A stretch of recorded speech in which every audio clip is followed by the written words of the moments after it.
Bismillahirrahmanirrahim. My name is Amara and I am lecturer of commerce here in Concordia College, Sialkot. And today we are going to discuss the topic which is the difference between the horizontal and vertical filing. तो हमने ये chapter क्योंकि filing का start किया हुआ है तो इसमें हमने जो आज पढ़ना है वो है difference between horizontal and vertical filing. इन दोनों का हमने मवाजना करना है, इन दोनों का हमने फ़र्क पढ़ना है। उसमें आप देखेंगे सबसे पहले हमारे पास डेफिनेशन दी गई है यहाँ पे अमूदी मसलबंदी की और उफ़की मसलबंदी की। और अमूदी मसलबंदी और उफ़की मसलबंदी हम इससे पहले के जो हमारा लेक्चर था उसमें हमने इसको देखा कि अमूदी मसलबंदी में हम आमतौर पे अपनी फाइल्स को किस तरह से रखते हैं और उफ़की मसलबंदी में हम अपनी फाइल्स को किस तरह से मेंटेन करते हैं। उसमें आप देखेंगे जो हमारी अमूदी मसलबंदी है यानी जो हमारा वर्टिकल फाइलिंग सिस्टम है उसमें हम मौजूद को किस फॉर्म में रखते हैं, हमने उनको वर्टिकली प्लेस करना होता है और उसकी मसलबंदी में हमने अपनी फाइल्स को हॉरिजॉन्टली प्लेस करना होता है। तो इन दोनों में इन दोनों का जो है ये फ़र्क आ जाता है कि एक में वर्टिकल प्लेसमेंट है और एक में जो है वो हॉरिजॉन्टल प्लेसमेंट है। इसी तरह से आप देखें कि इन दोनों का जो डिफरेंस है वो हमारे पास यहाँ पे गिवन है। डिफरेंस हम देख लेते हैं कि क्या यहाँ पे हमें बताया जाता है। सबसे पहले आप देखें कि खतूत की हालत का फ़र्क है, ठीक है ना, क्योंकि डिफरेंस में हमने उन पॉइंट्स को देखना है कि कौन कौन से पॉइंट्स जो हैं हमारे पास इनमें आ रहे हैं। तो सबसे पहला जो हमारे पास पॉइंट यहाँ पे डिस्कस किया जा रहा है वो आपके सामने है कि खतूत की हालत कि अमूदी मसलबंदी जो है उसमें आमतौर पे हम उसको वर्टिकली प्लेस करते हैं और उसकी मसलबंदी में हम हॉरिजॉन्टली प्लेस करते हैं। इसी तरह से सेकंड पॉइंट देखें महफूज के मसलबंदी का जो अमूदी तरीक़ाकार है ये आमतौर पर जो है महफूज होता है और उफ़की तरीक़ाकार जो है इसमें ये थोड़ा सा गैर महफूज होता है। और क्यों होता है ये भी आपको पता है कि हम अमूदी में आमतौर पे फ़ोल्डर्स में अपनी चीज़ें रखते हैं, फ़ोल्डर्स में अपने डॉक्यूमेंट्स को लगाते हैं और उफ़की में हम फ़ोल्डर्स यूज़ नहीं करते, तो इसलिए वो थोड़ा सा सिक्योरिटी पॉइंट ऑफ व्यू से भी गैर महफूज है। उसके बाद देखिए खतूत की तलाश के अमूदी मसलबंदी में उनको फाइंड आउट करना आसान है और उसकी मसलबंदी में मुश्किल है। ये रीज़न भी आपको पता है कि हमने मुश्किल क्यों है उसमें उफ़की में और आसान क्यों है अमूदी में, इस वजह से है कि हमने अमूदी मसलबंदी में क्या करना होता है कि अमूदी मसलबंदी में हम लोग आमतौर पे फाइल्स को टॉपिक वाइज या डेट वाइज हम उनको उनकी सेपरेशन जो है वो रखते हैं और इसलिए हमें पता होता है कि हमने उनको किस तरह से टॉपिक वाइज या डेट वाइज या फिर अल्फ़ाबेटिकल ऑर्डर में या नंबरिंग दे के सेपरेट किया होता है, तो उसमें फ़ाइंड करना आसान होता है। जबकि उफ़की में आपको पता है कि आपने इस तरह की कोई प्लेसमेंट नहीं की होती, तो उसमें थोड़ा सा जो है वो फाइंड करना मुश्किल हो जाता है। इसी तरह से देखें कि नेक्स्ट पॉइंट है मौजूनियत कि अमूदी का जो तरीक़ाकार है वो आमतौर पे बड़े कारोबार के लिए जो है वो मौजू है क्योंकि उनका डाटा ज़्यादा होता है और ज़्यादा फाइल्स रिक्वायर होती हैं उनको, तो इसलिए हम उसको वर्टिकल सिस्टम को फाइलिंग सिस्टम को आमतौर पे हम उसमें यूज़ करते हैं। इस तरह से सेकंड में देखें कि जो उफ़की तरीक़ाकार है वो आमतौर पे आपको पता है कि छोटे कारोबारी जो हजरात हैं वो उफ़की तरीक़ाकार को इस्तेमाल करते हैं। इस तरह से जगह है। नेक्स्ट हमारा जो पॉइंट है उसमें आप देखें कि अमूदी में आपको पता है कि ज़्यादा जगह जो है दरकार होती है और जहाँ पे आप हॉरिजॉन्टल प्लेसमेंट करते हैं तो आप हॉरिजॉन्टल प्लेसमेंट करते ही इसलिए है कि आपके पास जगह कम होती है और आपके कम जगह को आपने इस्तेमाल करना होता है और अपनी फाइल्स रखनी होती हैं, तो उसमें फिर आप उनके पास ये पॉइंट होता है कि आप जो है कम जगह को अगर आपने यूटिलाइज़ करना है तो उसकी यूटिलाइजेशन इस तरह से कर सकते हैं आप अपनी फाइल्स को हॉरिजॉन्टली प्लेस करें। और वर्टिकल प्लेसमेंट के लिए तो फिर आपको जगह भी जो है वो ज़्यादा दरकार होती है। इसी तरह से देखिए मुश्किलात के हॉरिजॉन्टल प्लेसमेंट में थोड़ी सी मुश्किल का सामना करना पड़ता है फाइंड आउट करने में अपनी फाइल्स को, और इसी तरह से जो आपकी अमूदी मसलबंदी है उसमें इस तरह की मुश्किलात का आपको सामना नहीं करना पड़ता। इसी तरह से फटने का ख़तरा जो है वो भी देखें कि अमूदी में आपको किसी किस्म का कोई फटने का ख़तरा या ख़राब होने का ख़तरा जो है वो दरपेश नहीं होता, लेकिन उफ़की मसलबंदी में ये ख़तरा हमेशा रहता है क्योंकि ऊपर नीचे प्लेसमेंट हुई होती है, तो वो फिर ज़ाहिर है नीचे से अगर आपको डॉक्यूमेंट निकाल रहे हैं तो फिर उसमें ये डर होता है कि उसको निकालते हुए कोई वही खुद लेटर या फिर कोई और लेटर जो है वो फट ना जाए, तो ये उसमें थोड़ा सा एक पॉइंट जो है होता है डिफ़िकल्ट होता है कि उसमें फिर फटने का खतरा जो है वो रहता है। इसी तरह से देखें कि मिलने का खतरा के आमतौर पे जो वर्टिकल है जो आपकी अमूदी तरीक़ाकार है उसमें एक दूसरे में ख़त जो है वो मर्ज नहीं होते, वो सेपरेट ही रहते हैं। लेकिन हॉरिजॉन्टल प्लेसमेंट क्योंकि एक दूसरे के ऊपर नीचे हुई होती है तो उसमें ये बड़ा ख़तरा होता है कि आपके जो डॉक्यूमेंट्स हैं वो या आपके जो लेटर्स हैं जो खतूत हैं वो एक दूसरे से घुल मिल जाएंगे, तो उसमें फिर आपको पता है कि फाइंड करना बहुत मुश्किल हो जाता है। इसी तरह से आपको देखें कि रखने का तरीक़ाकार के अमूदी में आपको पता है कि हम उनको इस तरह से रखते हैं, उनकी प्लेसमेंट इस तरह से करते हैं कि हमारे सामने हर चीज़ जो है वो वाज़े होती है। और उसकी तरीक़ाकार में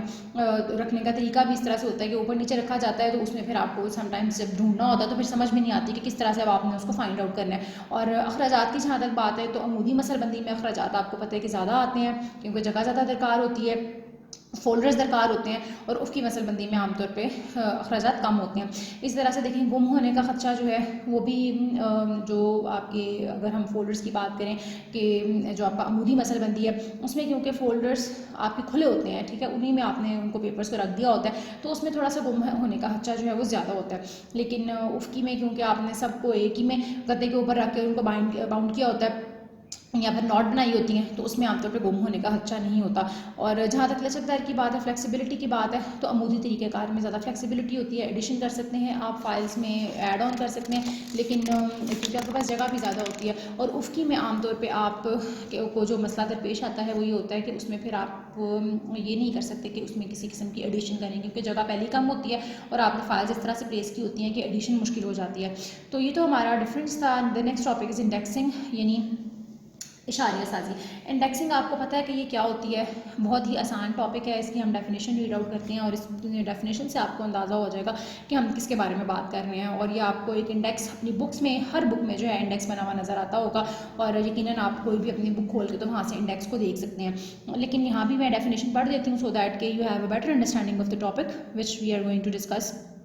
द डेफिनेशन इज़ नामों और मौज़ूआत की एक फ़हरिस्त जो किसी एक या एक से ज़ायद किताबों में सफ़ा नंबर के साथ दर्ज हो इशारिया कहलाती है, या फिर अनवानात की तकसीम की फ़हरिस्त जो हरूफ हिजा के कायदे के मुताबिक तरतीब दी जाए इशारिया कहलाती है। ठीक है ना। तो बुक्स के स्टार्ट में आमतौर पे आपके पास एक लिस्ट होती है कि जहाँ पे उसके टॉपिक्स के हवाले से और पेज नंबर्स के हवाले से उन्होंने एक वो इशारिया बनाया होता है और इंडेक्स बनाया होता है जहाँ से आप इजीली अपने टॉपिक को अपने पेज उस टॉपिक के गिवन पेज नंबर को भी फाइंड आउट कर सकते हैं और इजीली आपका इसमें जो है वो सहूलत हो जाती है चीज़ को ढूंढने में। अगर इशारिया ना हो तो फिर आप ये सर्च करना मुश्किल हो जाए कि कौन सा टॉपिक कौन से पेज पे गिवन है। अच्छा जी, अब इसकी भी हमारे पास काइंड्स गिवन है जिसमें देखें उन्होंने हमें सेल्फ इशारिया साजी यानी सेल्फ इंडेक्सिंग और सेपरेट इंडेक्सिंग का जिक्र किया है। अब ये दोनों चीज़ें क्या हैं, यानी सेल्फ इशारिया साजी और अलहदा इशारिया साजी, ये क्या है, इनकी डेफिनेशंस को हम रीड आउट कर लेते हैं और इसमें भी समझ में आ जाएगी कि ये चीज़ें क्या होती हैं। सेल्फ इशारिया साजी देखें कि सेल्फ इंडेक्सिंग में हदूद या रिकॉर्ड को हरूफ तहज्जी के लिहाज से तरतीब दिया जाता है। मसलन टेलीफोन डायरेक्टरी जिसमें आपको पता है कि लोगों के नेम्स के ABCD जो भी वो तरीक़ेकार है, अल्फ़ाबेटिकल ऑर्डर है, उसमें उसके लिहाज से 4 नंबर्स मेंशन होते हैं तो उसको हम बोलते हैं, उस तरीक़ेकार को हम बोलते हैं सेल्फ इंडेक्सिंग या फिर सेल्फ इशारिया साजी। इसी तरह से देखिए सेपरेट इंडेक्सिंग या अलहदा इशारिया साजी क्या होती है कि अलहदा इशारिया साजी में पहले इंडेक्स से रहनुमाई दी जाती है, उसके बाद सेल्फ इंडेक्सिंग के असूल पर रिकॉर्ड को तलाश किया जाता है। ठीक है ना, कि पहले आप सेल्फ इंडेक्स यूज़ कर लेते हो कि आप उसमें देखते हो कि आपकी जो भी ऑर्डर है, अल्फ़ाबेटिकल ऑर्डर है, उसको आप देख लेते हो कि किस पेज पे किस टॉपिक को दिया गया है, किस टॉपिक को मेंशन किया गया, और उसके बाद अगर आपने उसको मेंटेन करना है रिकॉर्ड को तो वो फिर आप सेल्फ इंडेक्सिंग को देखते हुए उस असूल पर रिकॉर्ड को तलाश कर लेते हो। ठीक है। और उसके बाद आप देखिए कि आपके पास जो टॉपिक गिवन है वो है मेथड्स ऑफ इंडेक्सिंग यानी इशारिया साजी के तरीक़ेकार। अब वो कौन कौन से हैं, हरूफ तहज्जी का इशारिया, वावल इशारिया, कार्ड इशारिया, बसरी इशारिया, खुले कागज़ का इशारिया और जोग्राफियाई और अनवानियाती इशारिया। तो ये आपके पास कुछ मेथड्स ऑफ इंडेक्सिंग हैं जिनको हम वन बाय वन देख लेते हैं सो दैट कि ईजिली आपको इनकी समझ आ जाए और आपको पता चल जाए कि ये कौन कौन से मेथड्स हैं और किस किस तरह से इनमें रिकॉर्ड को मेनटेन किया जाता है या फिर फहरिस्त जो है वो बनाई जाती है। उसमें देखिए सबसे पहले है हरूफ तहज्जी का इशारिया जिसको हम इंग्लिश में कहते हैं अल्फ़ाबेटिकल ऑर्डर। ठीक है, अल्फ़ाबेटिकल इंडेक्स। इसमें अल्फ़ाबेटिकल इंडेक्स में क्या होता है, हरूफ तहज्जी के इशारिया में क्या होता है कि हम लोग A to Z अपने देख लेते हैं कि A से लेके Z तक जो ऑर्डर है हमारे पास ABCD उनके नामों के लिहाज से हम लोग देख लेते हैं कि फॉर एग्ज़ाम्पल अगर मिस्टर ए की फ़ाइल है तो वो इस पेज पे है या इस नंबर पे है, मिस्टर बी की जो है वो इस नंबर पे है। तो अल्फ़ाबेटिकल इंडेक्स जो है वो इस तरह से मेंटेन किया जाता है कि उसमें हम A to Z alphabetical order को फॉलो करते हैं और उस लिहाज से हम जो है उसको अपनी फाइल्स को मेंटेन करते हैं। जैसे कि आपको यहाँ पे नज़र आ रहा है कि अलहमरा सोसाइटी जो है वो नेम है, अलहमरा वैरायटी स्टोर तो वो सफ़ा A पे है, बानो है तो वो B, डिस्को बूट हाउस है तो वो D। इस तरह से नाम जो है ABC हम अल्फ़ाबेटिकल ऑर्डर को देख लेते हैं और बाद में उनके पेजेस को हम फाइंड आउट कर लेते हैं। इसी तरह से नेक्स्ट जो हमारे साथ टॉपिक डिस्कस किया जा रहा है वो है वॉवल इंडेक्सिंग यानी वॉल इंडेक्सिंग या फिर वॉल इशारिया। अब वॉल इशारिया या वॉल इंडेक्सिंग क्या होता है कि इसमें हम लोग वॉल्स को यूज़ करते हैं कि जैसे आपको पता है कि हमारे पास जो है वो 6 वॉल्स हैं A, E, I, O, U, Y। तो इनको हम यूज़ करके भी कर लेते हैं। जैसे आपके पास इसकी बेस्ट एग्जांपल जो है वो है आपकी डिक्शनरी, कि अगर आपके पास कोई डिक्शनरी है तो फिर आप देख सकते हैं कि वहाँ पे जो वर्ड्स लिखे होते हैं वो इसी तरह से लिखे होते हैं कि फॉर एग्जांपल देखिए जैसे यहाँ पे गिवन है कि सबसे पहले जो है वो जो ए है उससे जो आपका वर्ड्स बनते हैं वो होंगे, फिर ए के बाद एक और ए, फिर ए ई, फिर ए आई, ए ओ, ए यू, ए वाई। तो इस मेथड को यूज़ करके आमतौर पर डिक्शनरीज को बनाया जाता है और इसी तरह से इस मेथड से वहाँ पे आप वर्ड्स को फाइंड आउट कर लेते हैं। इस तरह से देखिए कार्ड इशारिया या कार्ड इंडेक्सिंग, कि इसमें क्या होता है कि आप क्या करते हो कि अपने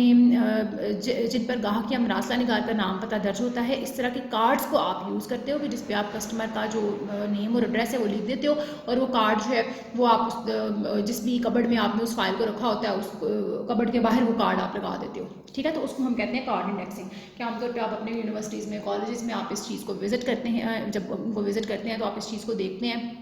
कि कार्ड इंडेक्सिंग होती है कि किसी भी कबर्ड में या ड्रॉर में जहाँ पे भी फाइल्स पड़ी होती हैं, मेंटेन हुई होती हैं, वहाँ पे एक कार्ड जो है वो लगा दिया जाता है और वहाँ पे आमतौर पे जो कॉन्ट्रैक्टर होता है आपका, उसका नाम या उसका एड्रेस वगैरह दे दिया जाता है या कॉन्टैक्ट नंबर दे दिया जाता है और फिर उस दराज से फिर आपको उस बंदे से रिलेटेड फाइल जो है वो मिल जाती है, तो उसे हम कहते हैं कार्ड इंडेक्सिंग। इसके बाद देखें बसरी इशारिया visible indexing.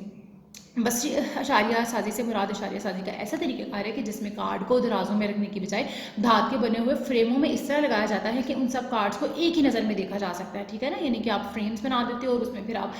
Cards put on कर देते हैं और इस तरीके कार को हम विजिबल इंडेक्सिंग कहते हैं। इसी तरह से देखें कि आपके साथ जो डिस्कस किया गया है वो है जोग्राफियाई और अनमनाती इशारिया।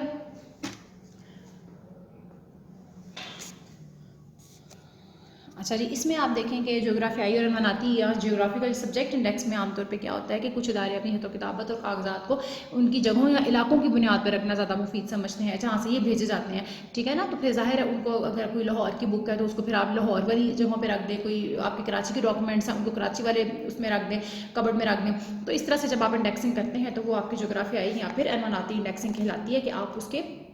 आप जोग्राफियाई वे में उनको तरतीब से चीज़ों को प्लेस कर लेते हैं, फाइल्स को प्लेस कर लेते हैं। उसके बाद है ओपन पेपर इंडेक्सिंग, खुले कागज़ का इशारिया, कि इस इशारे साजी में तमाम हरूफ तहज्जी के लिए अलग-अलग कागज़ इस्तेमाल किए जाते हैं और उन कागज़ों को पेज की मदद से लगाया जाता है। ज़रूरत के वक्त पेज लगाकर नए कागजात भी लगाए जा सकते हैं, ठीक है ना। तो आमतौर पर ये ओपन पेपर इंडेक्सिंग जो होती है इसमें आमतौर पर आप क्या करते हो कि डिफरेंट एक पेपर जो आप यूज़ कर लेते हो एक हरूफ तहज्जी के लिए, यानी अगर अलिफ है तो उसके लिए आप एक पूरा पेपर यूज़ करोगे और अलिफ में जो भी आपके अलिफ से नाम शुरू होते होंगे वो सारे उस पेपर में उस इंडेक्स में शामिल होंगे और इसी तरह से जो बे से शुरू होते होंगे वो बे वाले में होंगे और पे वाले जो है वो पे में होंगे। तो this is the chapter which we discuss today and this chapter is close. Thank you for today. अल्लाह हाफिज़। वीडियो पसंद आई तो लाइक करें, अपनी राय कमेंट करें। ऐसे ही मजीद वीडियोस के लिए हमारा चैनल सब्सक्राइब करें और बेल का आइकन दबाएं ताकि आपको हर वीडियो का नोटिफिकेशन मिलता रहे।